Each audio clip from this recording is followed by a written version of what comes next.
आप सिग्नेचर को देख के कैसे एक पर्सन की पूरी पर्सनैलिटी के बारे में बता सकते हैं और बता देते हैं? सिग्नेचर पार्ट है द साइंस, इस साइंस का नाम है ग्राफोलॉजी।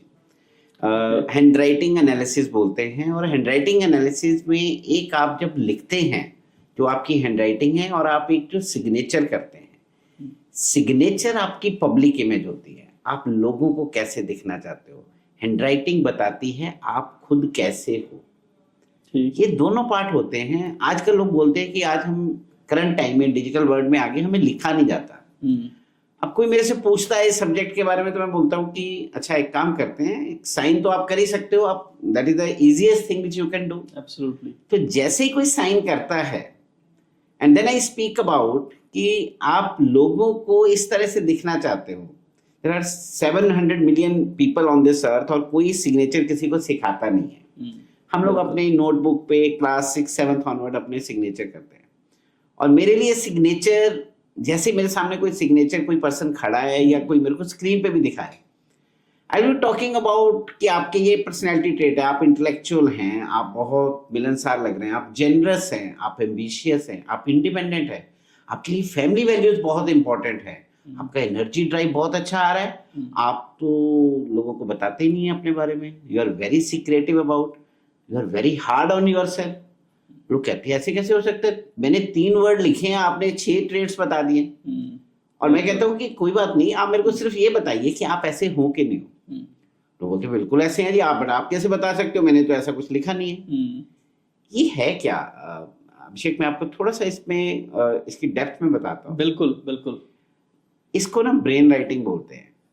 मेरे माइंड में जो चल रहा होता है वो सिग्नल मेरे हाथ को आता है, और जब मैं शब्दों को लिखता हूं, उन शब्दों की बनावट को हम रीड कर सकते हैं, उन पैटर्न्स को रीड कर सकते हैं। ये रिसर्च बेस्ड साइंस है, एम्पिरिकल साइंस है, और ये कोई फ्यूचर नहीं बताती है। ये आपकी, ये एस्ट्रोलॉजी नहीं है। लोग बोलते हैं कि मेरी हैंड राइटिंग गंदी है। बहुत फ्रीक्वेंटली क्वेश्चन आता है कि मेरी तो हैंड राइटिंग साफ नहीं है, मेरी हैंड राइटिंग चेंज होती रहती है। आपके माइंड में भी आएगा ये। मेरा ये क्वेश्चन था कि मैं तो अगर मैं ऑफिस में बैठा हूँ मैं अलग तरीके से लिखता हूँ, घर पे बैठा हूँ अलग तरीके से लिखता हूँ, अगर मैं किसी कैफे में बैठ के लिख रहा तो मेरी हैंड राइटिंग बिल्कुल डिफरेंट आती है। तो just for the introduction, for the knowledge of the audience also, जब हम लिखते हैं ना मेरे माइंड में, एंड हम लोग एक बात मानते हैं, वट एवर वी आर, हम लोग जो भी आज जिस शख्सियत में भी हैं, we are a result of past journey, belief, experience, nature, value which we got from our family. Absolutely. और हम ये बोलते हैं कि हमारी जो शख्सियत का विकास है वो the day we are conceived, तब से ये शुरू हो जाता है, और it keep on going. It's a part of psychology for sure. This graphology is a part of psychology. Okay.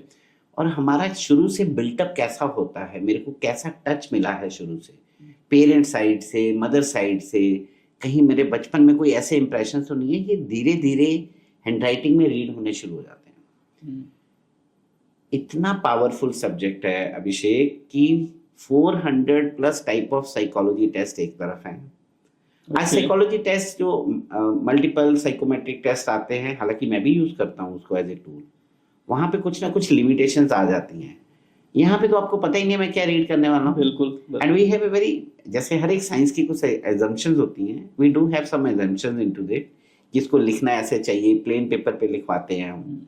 अब आपका माइंड में आपको पता ही नहीं मैं क्या रीड करूंगा, आपका हैंडराइटिंग का साइज क्या है, आप लेफ्ट मार्जिन कैसे रख रहे हो, आप राइट मार्जिन कैसे रखते हो, आपके लूप्स कैसे बनते हैं, आपकी लेटर्स ऊपर नीचे जा रहे हैं, स्पेड जा रहे हैं। तो आपके जो सवाल आ रहे थे ना, हैंडराइटिंग गंदी और बुरी, बिल्कुल मेरे को इससे लिखा नहीं जाता। Over a period of time मैंने, as I was mentioning, 10,000+ samples मैं कर चुका हूं, तो मेरे सामने कंटेंट मैटर नहीं करता है। सामने आते ही उसकी हैंडराइटिंग बड़ी छोटी, लूप्स, गैप्स एकदम से ना स्कैन हो जाता है।